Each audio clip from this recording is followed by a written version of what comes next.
Hello and welcome back. This is lecture number 2 of chapter number 2 redemption of preference shares. तो जैसे कि आपको पता है कि हम सेकेंड चैप्टर पे आ गए हैं हमारे कॉर्पोरेट अकाउंटिंग में, redemption of preference shares. Last lecture में हमने रिडम्पशन ऑफ प्रेफरेंस शेयर्स का इंट्रोडक्शन, इसकी कुछ कंडीशंस, कुछ बेसिक एंट्रीज और कुछ इलस्ट्रेशंस हमने देखे थे कि हम किस तरीके से जब हम रिडीम करते हैं, कंपनी जब रिडीम करती है प्रेफरेंस शेयर्स को तो कैसे उसकी एंट्री करते हैं एट पार, एट प्रीमियम. कुछ कंडीशंस देखी थी हमने अलग अलग. आज का जो लेक्चर है उसमें हम दो चीज़ें पढ़ने वाले हैं. पहली, redemption when calls are in arrears, और दूसरी redemption of partly paid preference shares. Okay, so एक कंडीशन हमने पढ़ी थी, अगर आपको ध्यान हो, कि आप हमेशा सिर्फ उन्हीं प्रेफरेंस शेयर्स को रिडीम कर सकते हो जो फुली पेड होते हैं. तो जो पार्ट उनका, मतलब अगर वो फुली पेड नहीं है तो आप उनको रिडीम नहीं कर सकते, आपको उनको पहले फुली पेड बनाना पड़ेगा. तो इस वाली सेकंड जो हम पढ़ेंगे वो इस बारे में होगा. तो लेकिन उससे पहले हम चलते हैं redemption when calls are in arrears. So एक मेन लाइन मैं पढ़ने वाली हूँ, can not be redeemed until the call money is collected from them in full. अगर कॉल इन एरियर्स है तो जिन शेयर्स के ऊपर आपकी कॉल इन एरियर हो रही है, कॉल इन एरियर का मतलब है कि कंपनी ने पैसा मांगा पर शेयर होल्डर्स वो पैसा नहीं दे पाए, वो डिफॉल्ट हो गए. इस केस में जब तक उन शेयर्स के ऊपर पूरा पैसा कंपनी को नहीं मिल जाता, वो शेयर्स कंपनी रिडीम नहीं कर सकती. तो इसका मतलब ये है कि बाकी के जो शेयर बच गए, जिनके ऊपर कंपनी ने पैसा मांगा था और जिसके ऊपर कंपनी को पैसा मिल गया था पूरा, सिर्फ वही रिडीम किए जाएंगे. यही डिफरेंस है इन दो कंडीशंस के अंदर. अगर आप ध्यान से देखोगे ना तो ये दोनों ही पार्टली पेड है, क्योंकि अगर कॉल इन एरियर भी हो रही है तो इसका मतलब भी यही है कि शेयर्स के ऊपर पूरा पैसा नहीं मिला है, और पार्टली पेड का तो मतलब ही यही है कि पूरा पैसा पे नहीं किया गया है. पर दोनों में एक डिफरेंस ये है कि यहाँ पे कॉल इन एरियर जब हो रहा है वहाँ कंपनी ने पूरा पैसा मांगा है, लेकिन कुछ शेयर्स पर शेयर होल्डर पैसा नहीं दे पाए. जबकि यहाँ जो हम कंडीशन देखेंगे उसके अंदर कंपनी ने पैसा अभी तक पूरी तरह से कॉल नहीं किया गया होगा. मतलब कुछ इस तरीके से होगा कि 10 रुपये का शेयर है जिसके ऊपर कंपनी ने सिर्फ 8 रुपये ही मांगे हैं. ठीक है, तो उस केस में पहले कंपनी वो 2 बचे हुए रुपए मांगेगी, उसको वो पैसा मिलेगा, वो फुली पेड बन जाएंगे प्रेफरेंस शेयर्स और फिर उनको रिडीम किया जाएगा. तो सबसे पहले चलते हैं कॉल इन एरियर्स के केस में. इलस्ट्रेशन नंबर 6 देख रहे हैं हम. एक्स लिमिटेड की एक बैलेंस शीट आपको दी हुई है 31 मार्च 2016 की, और इस बैलेंस शीट में आपको दोनों शेयर्स दे रखे हैं, दोनों टाइप के. इक्विटी शेयर्स भी हैं और आपके पास रिडीमेबल प्रेफरेंस शेयर्स भी हैं, जिसमें से 2000 शेयर हैं आपके और 100 रुपये का एक शेयर है, तो ये 2 लाख बन गया. लेकिन इसमें कॉल इन एरियर हो रही है 20 पर शेयर के हिसाब से, तो 20 रुपया एक शेयर के हिसाब से कॉल इन एरियर है. टोटल रुपए 2000 रुपये की आपकी कॉल इन एरियर है, मतलब 2000 रुपये शेयर होल्डर पे नहीं कर पाए. तो हमें ये देखना पड़ेगा कि 2000 रिडीमेबल प्रेफरेंस शेयर्स थे, जिसमें से कुछ शेयर होल्डर्स जिनके पास कुछ शेयर्स थे इनमें से पैसा नहीं दे पाए, जो कि था टोटल पैसा था 2000 रुपये का, मतलब 2000 रुपये, और एक शेयर के थे 20 रुपये. तो नंबर ऑफ शेयर कितने थे? 100 शेयर्स. इसका मतलब है इन 2000 शेयर्स में से, टोटल रिडीमेबल प्रेफरेंस शेयर्स में से 100 शेयर ऐसे थे जिसके ऊपर कंपनी को कॉल की अमाउंट रिसीव नहीं हुई, वो शेयर होल्डर्स डिफॉल्ट कर गए. ठीक है, यानी सिर्फ 1900 शेयर्स ऐसे हैं जो फुली पेड है. तो जब कंपनी रिडीम करने जाएगी इन प्रेफरेंस शेयर्स को, तो वो सिर्फ इन 1900 शेयर्स को रिडीम कर सकती है. इन 100 शेयर्स को कंपनी तब तक रिडीम नहीं कर सकती जब तक कि इनके ऊपर बकाया पैसा कंपनी को नहीं मिल जाता. अगर वो नहीं देते हैं तो कंपनी इनको फोरफीट कर सकती है, उसके पास ये ऑप्शन है. ठीक है, आगे आपको दे रखा है रिजर्व एंड सरप्लस में अगर आप जाते हो वहाँ पे आपको मिलता है सिक्योरिटीज प्रीमियम, जिसका बैलेंस आपको दे रखा है. तो हमें पता है जब हम रिडम्पशन की बात कर रहे हैं तो सिक्योरिटीज प्रीमियम अकाउंट का जो पैसा है उसको हम रिडम्पशन के ऊपर प्रीमियम पे करने के लिए यूज़ करते हैं, उसके अलावा हम यूज़ नहीं करते हैं इसको। फिर आपको सरप्लस अकाउंट का बैलेंस दे रखा है, तो सरप्लस अकाउंट का बैलेंस कहाँ कहाँ यूज़ होता है? अगर प्रीमियम का पैसा सिक्योरिटीज प्रीमियम से ज़्यादा है तो हम सरप्लस में से भी निकाल लेते हैं। और रिडम्पशन पे अगर मान लीजिए आपने नए शेयर इशू करके पैसा अरेंज किया है और वो पूरा नहीं पड़ रहा, तो वहाँ भी हम सरप्लस अकाउंट में से कुछ पैसा निकाल लेते हैं। सरप्लस अकाउंट का यहाँ पे मतलब है ये प्रॉफिट की बैलेंस है। करंट लाइबिलिटी में आपके को ट्रेड पेएबल दे रखे हैं, फिर आपके एसेट्स आ जाती हैं जिनमें मशीनरी है, करंट एसेट्स है आपकी cash, trade receivable and inventory. ये तो हो गई बैलेंस शीट। अब आपको क्या कह रखा है करने के लिए कि कंपनी ने ये डिसाइड किया था कि वो प्रेफरेंस शेयर्स को रिडीम करेगी, ठीक है, ऑन द अबव डेट, मतलब इसी डेट को 31 मार्च 2016 को, at a premium of 6%, 6% premium company pay करेगी रिडम्पशन के ऊपर, जिसके लिए कंपनी ने 8000 नए इक्विटी शेयर्स को इशू किया। 10 रुपये का एक शेयर था और 1 रुपया उसमें प्रीमियम था, तो कंपनी ने 8000 नए इक्विटी शेयर्स इशू किए हैं इस रिडम्पशन के लिए पेमेंट करने के लिए, जिसमें से नॉमिनल वैल्यू है 10 रुपये और 1 रुपये है आपकी प्रीमियम की वैल्यू। तो हमें पता है हमें क्या करना है, इस वाली ये जो 1 रुपये के हिसाब से जितना भी पैसा कंपनी को रिसीव होगा वो सारा का सारा हम प्रीमियम पे करने में लगाएंगे, ठीक है, और ये जो पैसा होगा वो उन शेयर्स की नॉमिनल वैल्यू पे करने में लगाएंगे। ओके, एक और चीज़, क्योंकि हम इक्विटी शेयर्स इशू कर रहे हैं, अब कंपनी ने नए इक्विटी शेयर इशू करे हैं और कंपनी के पास बैलेंस शीट में पहले से ही 50,000 इक्विटी शेयर पड़े हुए हैं, तो टोटल इक्विटी शेयर कंपनी के पास इस इशू के बाद हो जाएंगे 58,000। और क्योंकि ये भी 10 रुपये के हैं और ये भी 10 रुपये के हैं, तो हम इनको एक साथ दिखा सकते हैं। अगर मान लीजिए ये 10 के होते और ये वाले शेयर मान लीजिए 20 रुपये ईच के होते, तो हम इनको अलग अलग दिखा देते कि 50,000 20 वाले हैं और 8,000 10 वाले हैं। अब दोनों ही क्योंकि इनकी नॉमिनल वैल्यू 10 रुपये है, तो हम इन दोनों को इकट्ठा दिखा सकते हैं, ठीक है। तो इस तरीके से हमें ये रिडम्पशन करनी है और हमें जर्नल एंट्रीज पास करनी है। सो सबसे पहले हम स्टार्ट करते हैं हमारे नए इशू के साथ, क्योंकि हमारी कॉल इन एरियर हो रही है, तो हम जिन शेयर्स की एरियर हो रहा है उन शेयर्स को छोड़ देंगे, बाकी को हम रिडीम कर देंगे, क्योंकि हम सिर्फ फुल्ली पेड वाले हिस्से को ही रिडीम कर सकते हैं। तो स्टार्ट करते हैं। सबसे पहले हम न्यू शेयर जो हमने इशू की है उसकी एंट्री करेंगे। सो हम जनरल एंट्रीज बनाएंगे, यहाँ बनाएंगे हम डेट डालेंगे, या हम डालेंगे पर्टिकुलर्स, फिर हम डालेंगे जो भी आपका लेजर फोलियो होता है, आपको पता है लेजर फोलियो डालते हैं हम, लेजर में किस जगह पे है, और डेबिट की अमाउंट और क्रेडिट की अमाउंट, इस तरीके से हम जनरल एंट्रीज बनाते हैं। डेट में हम डालेंगे क्योंकि हम उसी तारीख को रिडीम कर रहे हैं, 31 मार्च 2016, तो आपकी डेट रहेगी 2016 31 मार्च। इस पूरे क्वेश्चन में आप यही डेट लेके चल रहे हो। सबसे पहले हम करेंगे न्यू शेयर इशू करने की एंट्री, तो एप्लीकेशन का पैसा रिसीव कर लेते हैं, bank account debit to equity share issue कर रहे हो आप, equity share application and allotment account. कितना रिसीव कर रहे हैं हमने 8,000 शेयर इशू करे हैं, 10 रुपये तो उसकी नॉमिनल वैल्यू है यानी 80,000 प्लस 1 रुपया प्रीमियम का, तो 8,000 गुना 1 8,000, तो टोटल आपका जो बनता है अमाउंट वो है 88,000 रुपीज।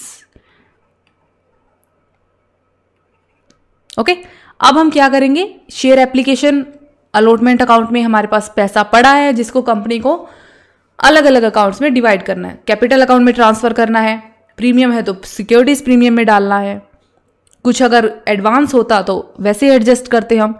तो हमारे पास सिर्फ 2 ही चीज़ें हैं करने के लिए, एक तो हम इसको कैपिटल अकाउंट में ट्रांसफ़र करेंगे शेयर कैपिटल अकाउंट में, और दूसरा हम करेंगे securities premium account. Debit to equity share capital account and to securities premium account.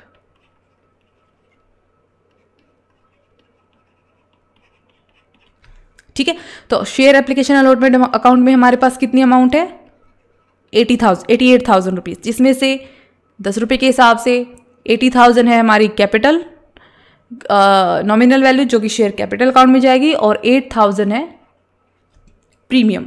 ठीक है, यहाँ तो हो गई न्यू शेयर इशू करने की एंट्री। ठीक है, तो न्यू शेयर करके हमने इशू करके हमने पैसा अरेंज कर लिया हमारा रिडेम्पशन के लिए। ये तो नॉमिनल वैल्यू को पे करने में जाएगा, ये प्रीमियम को पे करने में जाएगा। अब हमें क्या करना है, अब हमें दो चीज़ें करनी है, क्योंकि हम प्रीमियम पे रिडीम कर रहे हैं। तो सबसे पहले तो हमें जितना भी प्रीमियम पे करना है उसकी अमाउंट हम जहाँ जहाँ से अरेंज कर रहे हैं वहाँ से लेकर प्रीमियम ऑन रिडम्पशन अकाउंट के अंदर उसको डालना है।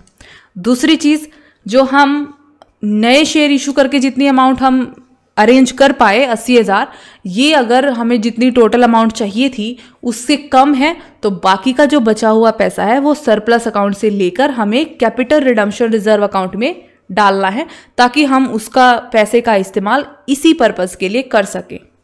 ठीक है, सबसे पहले हम करते हैं प्रीमियम का। चलो प्रीमियम के अरेंजमेंट करते हैं।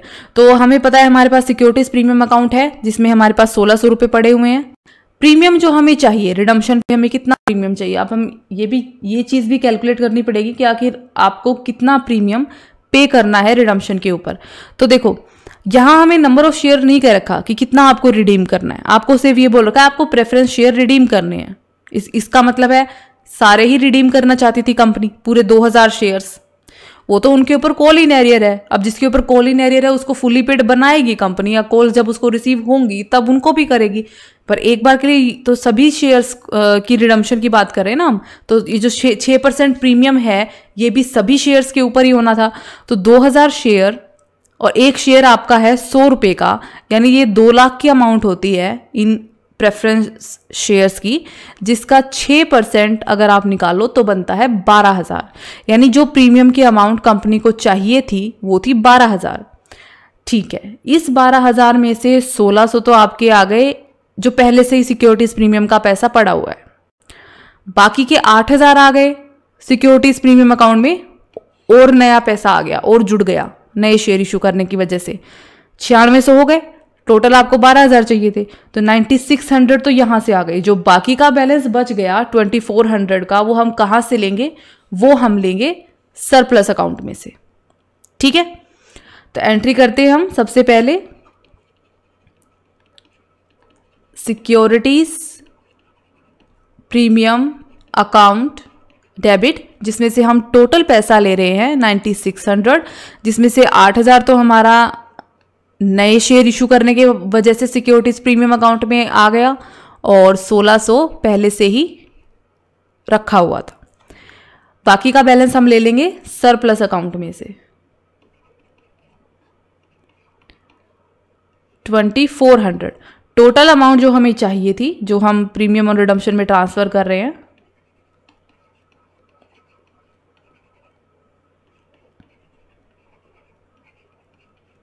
वो थी 12,000, क्योंकि कंपनी सभी शेयर्स को ही रिडीम करने वाली थी। कंपनी ने सभी के ऊपर पूरा पैसा कॉल कर रखा था, फुल्ली कॉल्ड है। ठीक है, तो उसके हिसाब से प्रीमियम उसने डिसाइड किया था। अब बाकी शेयर्स के ऊपर एरियर हो गया, वो नहीं दे पाए, डिफॉल्ट कर गए। तो इस वजह से उन 100 शेयर्स को जब हम रिडम्पशन की एंट्री डालेंगे ना, उस टाइम पे हम इन 100 शेयर्स को छोड़ देंगे रिडम्पशन की एंट्री में। ध्यान रखना, उससे पहले हम फुल अमाउंट ही ट्रांसफर कर रहे हैं। चलिए आगे चलते हैं। अब हमें कैपिटल रिडम्पशन रिजर्व अकाउंट बनाना है। सो सरप्लस, क्योंकि सरप्लस से ही ले रहे हैं हम balance, to capital redemption reserve account. तो जब कंपनी रिडीम कर रही थी सभी शेयर्स को, तो कितना पैसा चाहिए था उसको नॉमिनल वैल्यू का रिडीम करने के लिए, 2 लाख रुपए, क्योंकि 2,000 शेयर्स थे, 100 रुपये का एक शेयर था, तो टोटल हो गई 2 लाख रुपए। 2 लाख रुपए उसको वापस लौटाने थे शेयर होल्डर्स को, 2 लाख रुपए चाहिए थे। तो 80,000 तो कंपनी ने नए शेयर इशू करके ले लिए, यानी बाकी कितना बच गया, 1,20,000, जो वो निकालेगी सरप्लस अकाउंट में से। जब आप ऐसा करो तो एक बार ये भी चेक कर लो कि सरप्लस अकाउंट में हमारे पास पैसा पड़ा था ना इनफ, 1,20,000 तो ये और 2400 ये, तो हमारे सरप्लस अकाउंट में टोटल पैसा पड़ा था 3,40,000, मतलब इनफ था, सफिशिएंट पैसा उसके अंदर हमारे पास था, काफ़ी पैसा था। ठीक है, अब हम आते हैं रिडम्पशन की एंट्री। ये तो हमें पैसा अरेंज, कंपनी ने पैसा अरेंज किया अलग अलग जगह से, उसका स्पेसिफिक अकाउंट बना के उसमें पैसा ट्रांसफर कर लिया।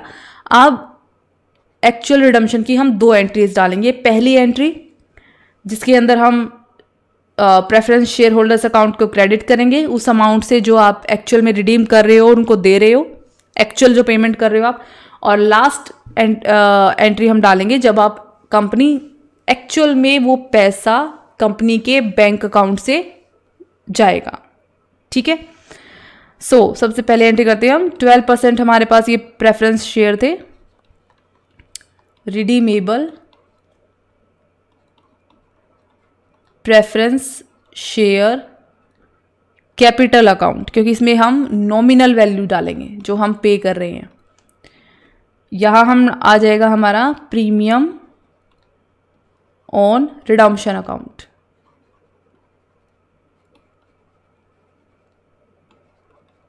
प्रीमियम वाला हिस्सा ये अभी हमें कैलकुलेट करना है। 2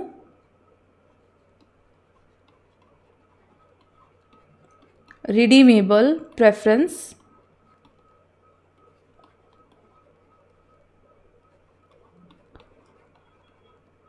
शेयर होल्डर्स अकाउंट। अब देखो, कंपनी ने जब पैसा अरेंज किया तो उसने तो सारे प्रेफरेंस शेयर्स को ही रिडीम करना था, उस हिसाब से अरेंज किया। टोटल 2 लाख रुपए तो पूरे 2,000 शेयर्स का था, प्रीमियम का पैसा भी 12,000 पूरे 2,000 शेयर्स का था। पर जब एक्चुअल रिडम्पशन की बात आ रही ना, तो क्या हुआ, क्योंकि कॉल इन एरियर था तो आप बाकी को 100 शेयर्स को आप रिडीम नहीं कर पाए, 100 शेयर्स पे कॉल इन एरियर हो गया। तो अब कंपनी के पास फुल्ली पेड बचे सिर्फ 1900 शेयर्स। ठीक है, अब पैसा चाहिए उसने पूरे 2,000 शेयर्स के लिए अरेंज कर लिया हो, पर आप कितने रिडीम कर सकते हो, सिर्फ 1900 ही कर सकते हो। तो अब हमें क्या करना पड़ेगा, हमें इन 1900 शेयर्स के हिसाब से एंट्री डालनी है, क्योंकि एक्चुअल में कंपनी जब रिडीम कर पाई जिन शेयर्स को, तो वो सिर्फ 1900 शेयर्स थे। ठीक है, तो 1900 शेयर और एक शेयर की कीमत है आपकी 100 रुपये। तो यानी नॉमिनल वैल्यू हो गई 1900 गुना में 100, 1,90,000। ठीक है, और प्रीमियम जो आपको देना था, प्रीमियम अगर आपको याद हो तो प्रीमियम आपको देना था इसका 6%। तो जब मैं इसका 6% कैलकुलेट करती हूँ तो वो आता है 11,400। मतलब टोटल इतनी अमाउंट एक्चुअल में कंपनी को पे करनी है रिडम्पशन के ऊपर, जो कि है आपकी 2,01,000 इतनी। ठीक है, क्योंकि कंपनी सारे शेयर्स को नहीं रिडीम कर पाई, भले ही उसने सारे शेयर्स के लिए पैसा अरेंज कर रखा था, क्योंकि कुछ शेयर्स पे जो कि 100 हैं उनके ऊपर कॉल इन एरियर हो गया था। तो जब तक कि पैसा अगर वहाँ से रिकवर नहीं होता तो उन शेयर्स को आप नहीं रिडीम कर सकते। तो कंपनी क्या करेगी, जो फुल्ली पेड शेयर हैं सिर्फ उनको रिडीम कर देंगे। यही हमारी शर्त थी, कंडीशन थी, यहाँ फुलफिल हो रही है तो हमने उनको रिडीम कर दिया। अब हम करेंगे एक्चुअल पेमेंट शेयर्स की। 6th,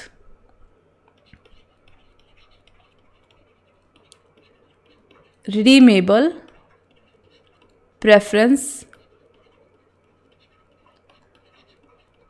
share holders account debit to bank account. ये गया पैसा कंपनी के बैंक से 2,01,400। कंप्लीट, जनरल एंट्रीज हमारी कंप्लीट हो गई। अब एक क्वेश्चन बनता है कि जब कंपनी ने पूरे 2,000 शेयर्स के लिए पैसा अरेंज कर रखा था, हमने प्रीमियम और रिडम्पशन अकाउंट में 12,000 ट्रांसफर कर दिए, लेकिन यूज तो हमने सिर्फ 11,400 ही किए। हमने नए शेयर इशू करके 80,000 किए थे और कैपिटल रिडम्पशन रिजर्व में हमने 1,20,000 डाल दिए, लेकिन टोटल तो हमारा सिर्फ 1,90,000 ही यूज हुआ है। तो जो ये जो प्रीमियम और रिडम्पशन में 12,000 डाला, ये जो हमने ज़्यादा प्रीमियम जो हमारा बनता था वो प्रीमियम, वो 600 रुपये का डिफरेंस जो बाकी 100 शेयर्स का था, अब उसका क्या करेंगे हम, और इस कैपिटल रिडम्पशन रिजर्व अकाउंट का भी हम क्या करते हैं बैलेंस शीट में, तो कैपिटल रिडम्पशन रिजर्व अकाउंट की तो वही एंट्री होगी जो आप पहले करते थे, इसको आप बैलेंस शीट में शो करोगे रिजर्व एंड सरप्लस के अंदर। ठीक है, 1,20,000 आपने इसमें ट्रांसफर किया था उसी से। लेकिन ये जो प्रीमियम है, ये जो 600 का बैलेंस आपका बच गया उन 100 शेयर्स पे जिसको कंपनी रिडीम नहीं कर पाई, ये हमारा बन जाएगा premium payable on redemption of preference shares. मतलब ये अभी पेएबल है, ये कंपनी की करंट लाइबिलिटीज का हिस्सा बन जाएगा। ठीक है, तो जब आप बैलेंस शीट बनाओगे तो उसमें कैसे करोगे, देखो मैं आपको बताती हूँ। बैलेंस शीट में हम सबसे पहले जो नोट्स बनाते हैं, नोट्स टू अकाउंट्स, ये बनाते हैं।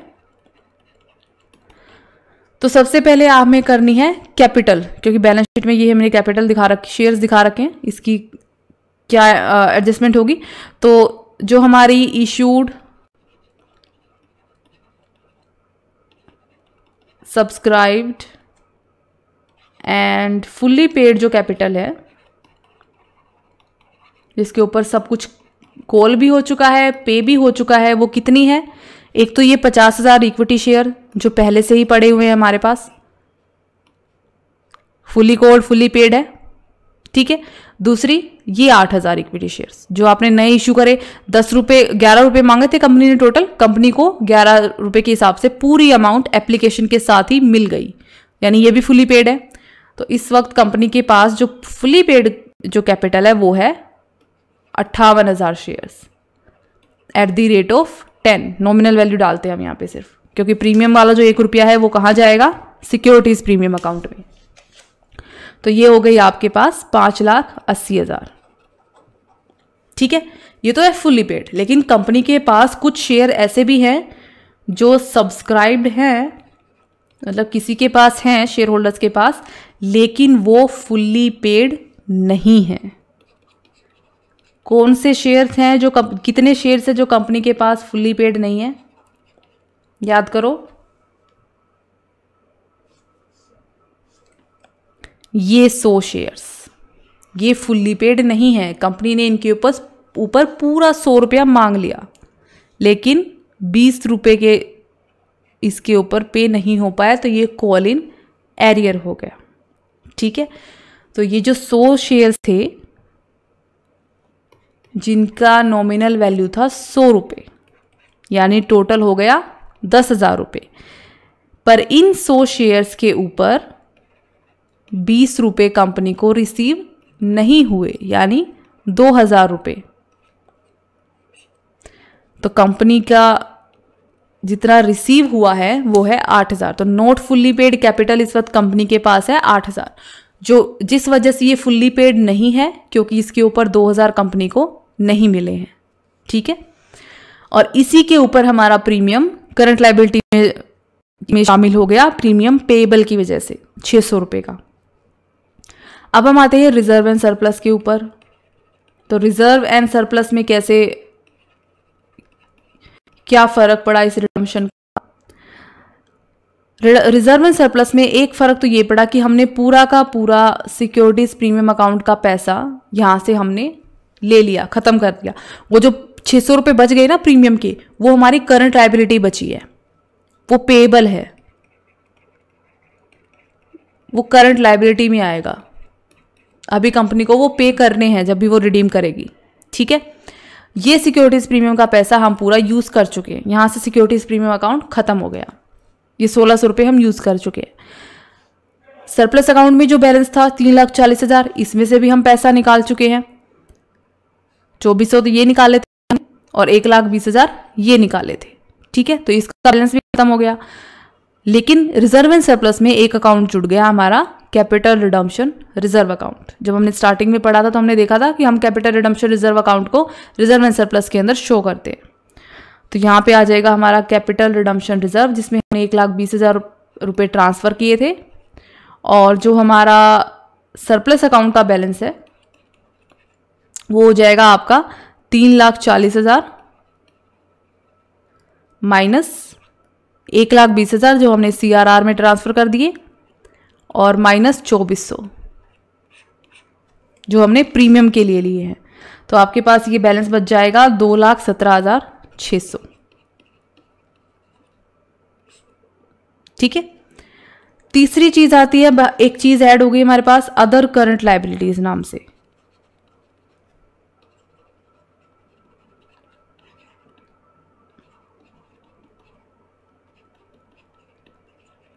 जिसमें आपका आ गया premium payable on redemption of preference shares, 600 रुपये। एक बार फिर से बता देती हूँ मैं ये 600 रुपये कैसे आए हैं। कंपनी ने जब शेयर्स को रिडीम करने के बारे में कहा तो आपको बोल रखा है कि it was decided to redeem the preference shares, सभी प्रेफरेंस शेयर्स को रिडीम करना था at a premium of 6%, 6% premium के ऊपर। सभी प्रेफरेंस शेयर्स जो कि आपके पास 2000 थे रिडीमेबल, 2 लाख रुपए उनकी नॉमिनल वैल्यू थी, इसका 6% जब हमने निकाला तो हमें प्रीमियम की जो अमाउंट मिली वो थी 12,000 रुपये। ठीक है। जब कंपनी रिडम्पशन के ऊपर गई तो हमने देखा कि पूरे 2000 शेयर में से 100 शेयर ऐसे थे जिसके ऊपर कॉल इन एरियर थी, यानी ये फुल्ली पेड नहीं थे, सिर्फ 1900 ही फुल्ली पेड थे। तो इस वक्त कंपनी सिर्फ इन शेयर्स को ही रिडीम कर सकती थी।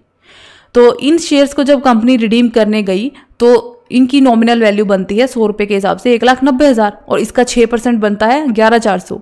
तो प्रीमियम तो कंपनी ने इतना ही पे किया है, ठीक है, लेकिन प्रीमियम पेएबल तो ये भी था, टोटल प्रीमियम पेएबल तो वो जो 600 रुपये का बैलेंस बच गया कंपनी के पास इस वक्त, जो रिडम्पशन पे प्रीमियम था, ये रिडम्पशन के लिए प्रीमियम था, ये प्रीमियम की अमाउंट रिडम्पशन पे देने के लिए थी और इसमें से 600 रुपये कंपनी के पास बच गए, यानी ये पेएबल है। ये अदर करंट लायबिलिटीज में से कंपनी का ये दायित्व है, जब भी दे हैं कंपनी के, जब भी वो दूसरे शेयर्स वो रिडीम करने जाएगी उसके ऊपर ये प्रीमियम के तौर पे कंपनी पे करेगी। ठीक है। बाकी आपका ऐसे ही रहेगा। सिर्फ आपका जो कैश वाला पार्ट है, कैश में क्या हुआ, हमने नए शेयर इशू करे तो हमने बैंक अकाउंट को डेबिट कर रखा है, यानी 88,000 रुपये कंपनी के आए हैं। तो इस कैश के बैलेंस में कंपनी 88,000 यहाँ पे हमारे ऐड हो जाएंगे और आखिरी में हमने इन शेयर होल्डर्स को पेमेंट करी है। तो 2,14,000 रुपये जो ये हैं ये हमारे गए हैं बैंक से, तो ये माइनस हो जाएंगे। ठीक है। तो ये फर्क पड़ेगा आपकी बैलेंस शीट के ऊपर इस रिडम्पशन का, कॉल इन एरियर वाली।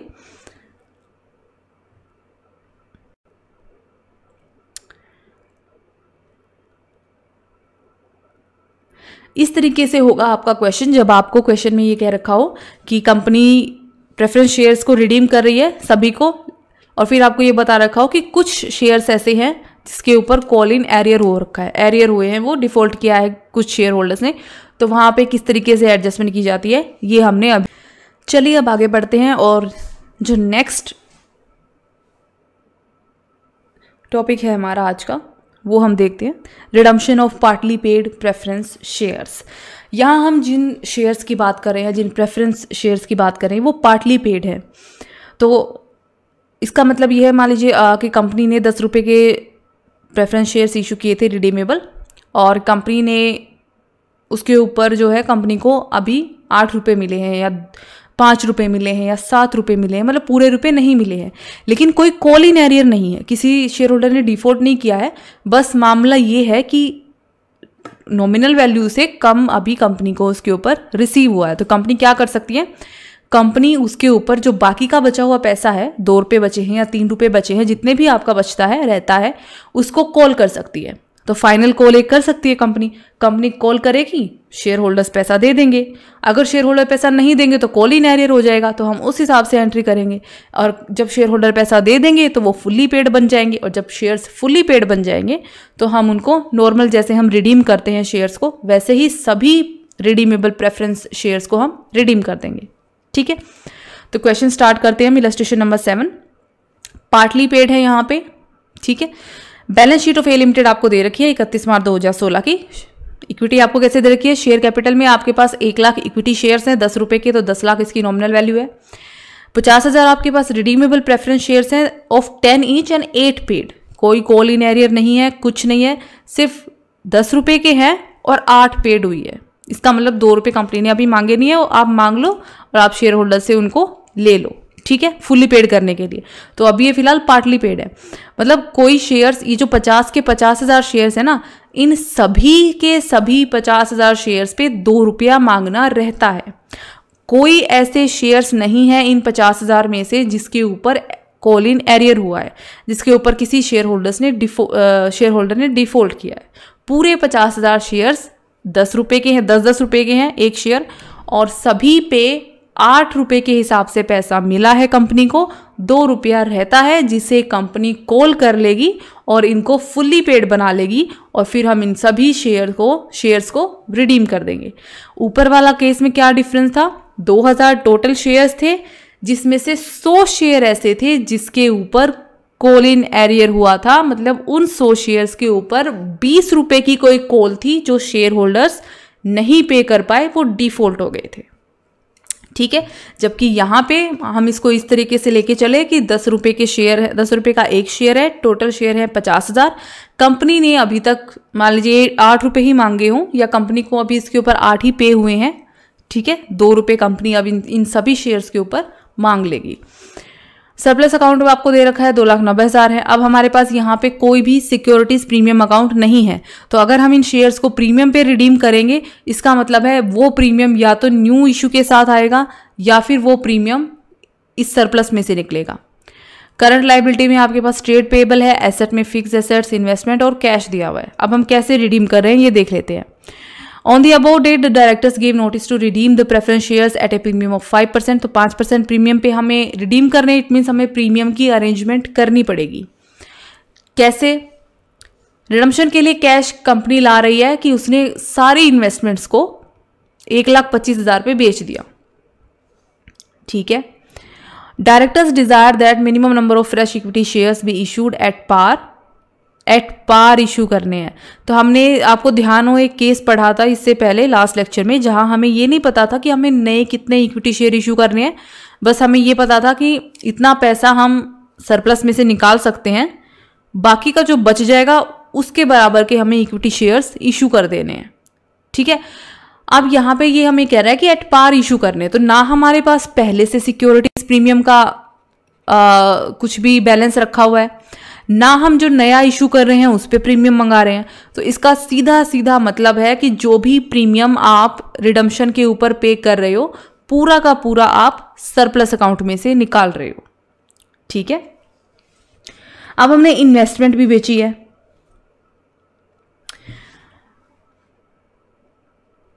इन्वेस्टमेंट हम बेच रहे हैं 1,25,000 की। रिडम्पशन के लिए हमने इन्वेस्टमेंट बेची है 1,25,000 की, और इन्वेस्टमेंट थी कितने की? 1,50,000 की। 25,000 के लॉस पे आप बेच रहे हो। सरप्लस अकाउंट होता है प्रॉफिट, यहाँ लॉस हो रहा है, यानी हमारे सरप्लस अकाउंट का बैलेंस तो इन 25,000 से ही कम हो गया।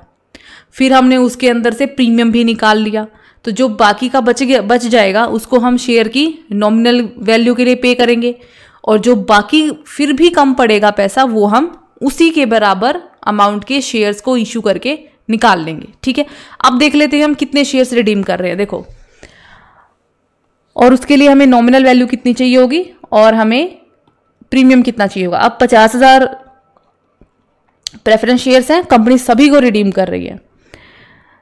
10 रुपए का एक शेयर है, यानी नॉमिनल वैल्यू हो गई 5 लाख, और कोई भी कॉल इन एरियर नहीं हुआ है। इसका मतलब है कि कंपनी सभी को रिडीम कर रही है।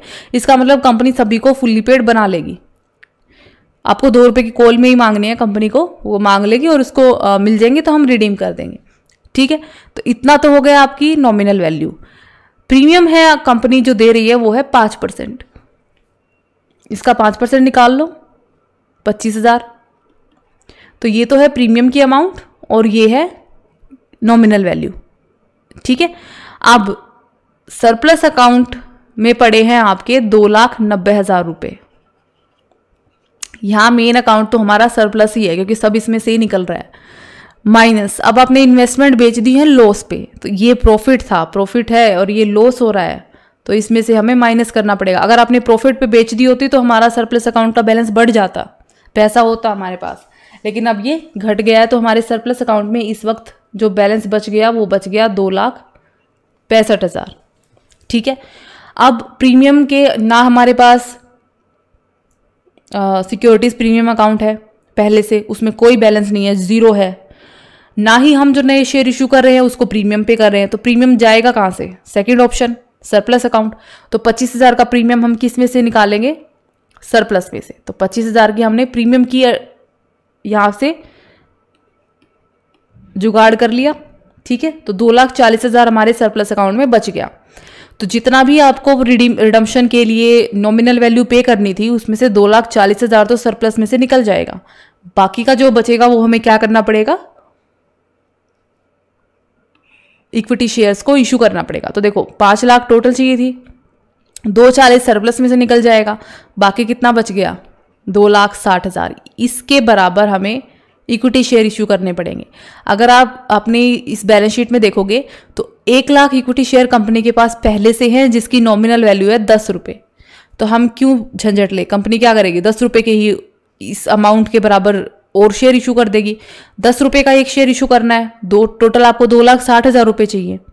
तो अगर मैं 26,000 शेयर 10 रुपये के हिसाब से इशू कर दूं और एट पार करना है, प्रीमियम पे तो करना ही नहीं है, तो मेरे ये 2,60,000 रुपये अरेंज हो जाएंगे। मिनिमम नंबर ऑफ शेयर आपको इशू करने हैं, तो मिनिमम नंबर तो 10 रुपये के हिसाब से 26,000 ही पड़ेंगे। मतलब 26,000 से ज़्यादा आप करो ही मत, पूरे आपके 2,60,000 रुपये आपके पास अरेंज हो रहे हैं, ठीक है। तो हमने ये देख लिया कि हमें कितने शेयर इशू करने हैं, कितना पैसा हमें सरप्लस में से निकालना है नॉमिनल का और प्रीमियम का। अब हम आते हैं एंट्रीज के ऊपर। जर्नल एंट्री हम रिडीम कर रहे हैं सारी की सारी 31 मार्च 2016 को। तो जो डेट डालेंगे हम वो सारी होगी आपकी 31 मार्च 2016। चलिए जर्नल एंट्रीज करते हैं। सबसे पहली जर्नल एंट्रीज जो आप करोगे वो आप करोगे, सबसे पहले तो हमें इनको फुली पेड बनाना पड़ेगा, वरना रिडीम क्या करोगे फिर आप? तो फुली पेड बनाने के लिए क्या करना है? कंपनी को 2 रुपये नहीं मांगे, आप मांग लीजिए शेयर होल्डर से, वो आपको दे देंगे। तो कॉल करेंगे, कॉल की एंट्री आपको पता है सबसे पहले ड्यू होने की एंट्री होती है। So redeemable preference share final call account debit to redeemable preference share capital account, ठीक है। ओके, सो फाइनल कॉल कितने की बनती है? 2 रुपये की। 8 तो आपको ऑलरेडी मिल चुके हैं, 2 रुपये की बनती है। शेयर है 50,000, तो ये हो गया टोटल आपका 1 लाख रुपये।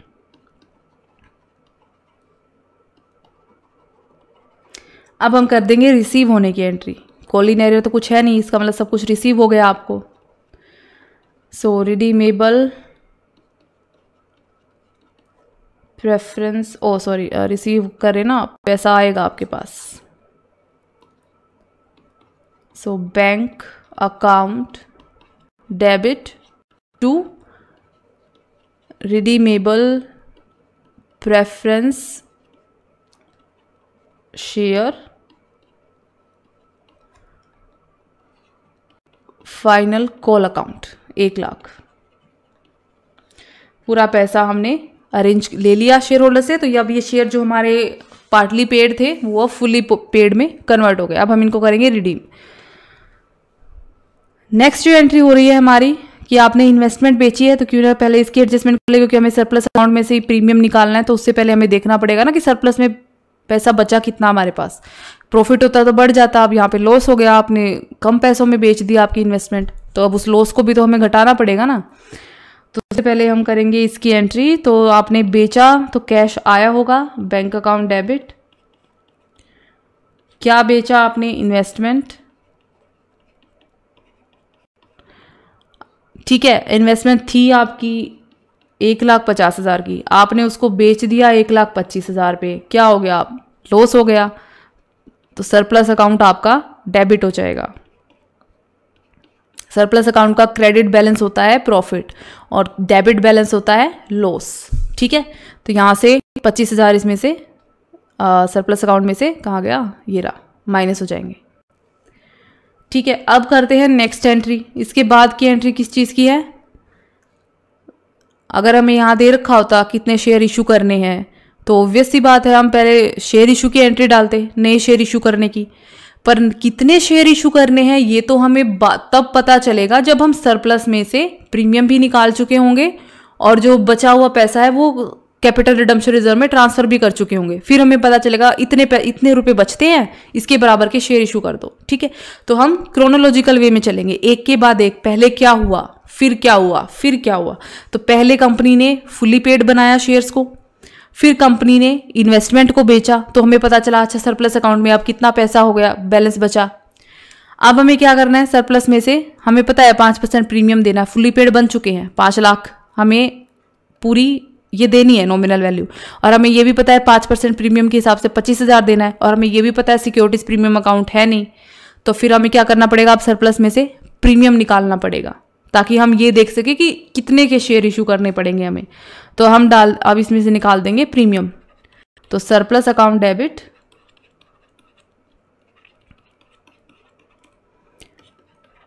To premium on redemption account.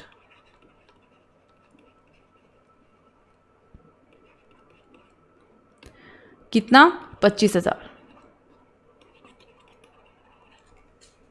ठीक है, तो सरप्लस में से 25,000 तो ये लॉस के गए, खत्म हो गए। ये 25,000 हमने प्रीमियम के निकाल दिए, 50,000 निकल गए सरप्लस में से। बाकी सरप्लस अकाउंट में कितना बैलेंस बच गया, 2,40,000। इस 2,40,000 को हम क्या करेंगे, अब नॉमिनल वैल्यू पे करने के लिए यूज़ करेंगे पूरा का पूरा, जो कि 5 लाख है। तो हम क्या करेंगे, इसको CRR अकाउंट में ट्रांसफ़र कर देंगे, तभी हमें पता चलेगा ना कि कितना बैलेंस बचेगा और कितने के शेयर इशू करने हैं। 2,40,000। अब 5 लाख आपको चाहिए था, 2,40,000 आप सरप्लस में से ले चुके हैं, बचा कितना, 2,60,000, जिसके बराबर के आपको शेयर इशू करने हैं। हमारे पास पहले से जो इक्विटी शेयर पड़े हुए हैं वो 10 रुपये के हैं, तो हमने क्या किया, मिनिमम शेयर इशू करने हैं, तो हमने 26,000 शेयर 10 रुपये के इशू कर दिए। और हमें बोला ही हुआ है कि एट पार इशू कर रहे हैं, मतलब कोई प्रीमियम पे इशू नहीं करने हैं आपको, तो हमने एट पार इशू कर दिए। अब हम कर देंगे इशू की एंट्री। हमें पता चल गया कि 2,60,000 का हमारा पैसा हमें चाहिए, इतनी रिक्वायरमेंट है इसके बाद। तो हमने क्या किया, 26,000 के 10 रुपये के हिसाब से शेयर इशू कर दिए।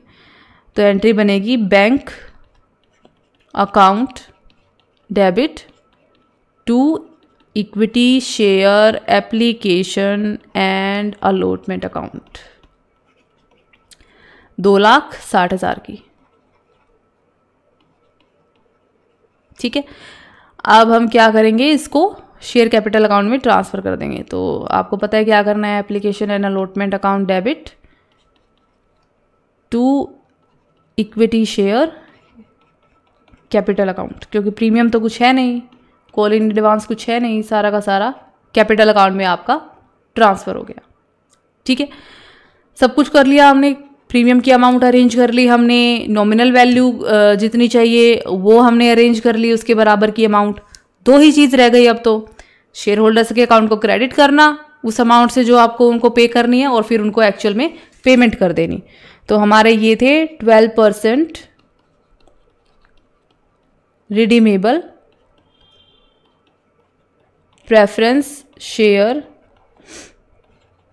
Capital account debit. तो नॉमिनल वैल्यू हम कर चुके हैं 5 लाख,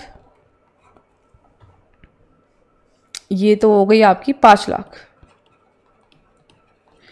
बाकी premium, so premium on redemption account से जो पैसा आएगा वो है आपका 25,000। तो शेयर होल्डर्स के अकाउंट में जो टोटल पैसा गया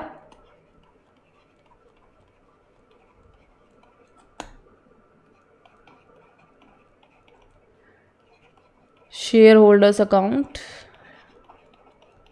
शेयर होल्डर के अकाउंट को आपने 5,25,000 रुपये से क्रेडिट करके दिखाया अपनी बुक्स में, और फिर आपने क्या किया, इनको शेयर होल्डर्स को पेमेंट कर दी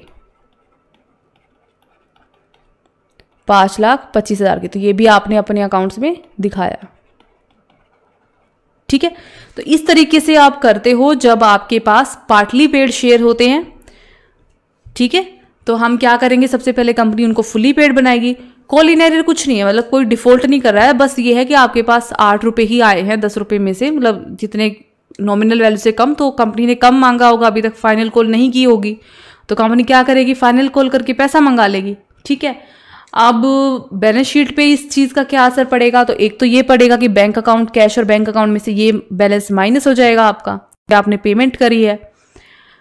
फिर आपका सरप्लस अकाउंट जीरो हो जाएगा, सब कुछ आपने सरप्लस अकाउंट में से निकाल लिया।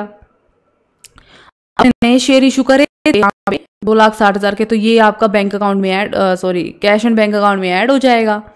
और क्या होगा, जितने के आपने शेयर इशू करे थे, हमने कितने शेयर इशू करे हैं, देखो हमने 1,26,000 में चाहिए थी, और हमने जो शेयर इशू करे हैं नए, 2,60,000 रुपये चाहिए थे, और आपने 26,000 नए इक्विटी शेयर इशू कर दिए।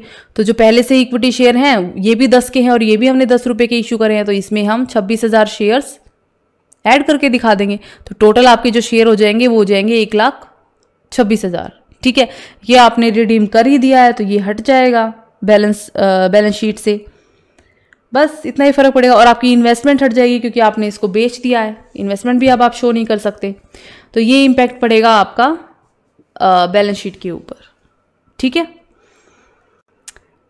सो आज हमने 2 चीज़ें पढ़ी हैं, redemption when calls are in arrear, उस केस में क्या एंट्री होगी, एरियर ही हो गया है, डिफॉल्ट ही कर दिया है, तो उन शेयर्स को आप नहीं इशू कर सकते हो।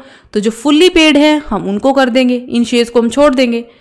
जो पार्टली पेड है, मतलब अभी तक इनके ऊपर कंपनी ने फाइनल कॉल नहीं मांगी है, फुल पे नहीं किया है शेयर होल्डर्स ने, कोई डिफॉल्ट नहीं है, बस अभी पे नहीं हुआ है, तो कंपनी क्या करेगी, इनको फुल्ली पेड बना लेगी। ठीक है, तो ये हो गया हमारा आज का लेक्चर। अब हम मिलेंगे नेक्स्ट लेक्चर में नए टॉपिक्स के साथ। Thank you so much.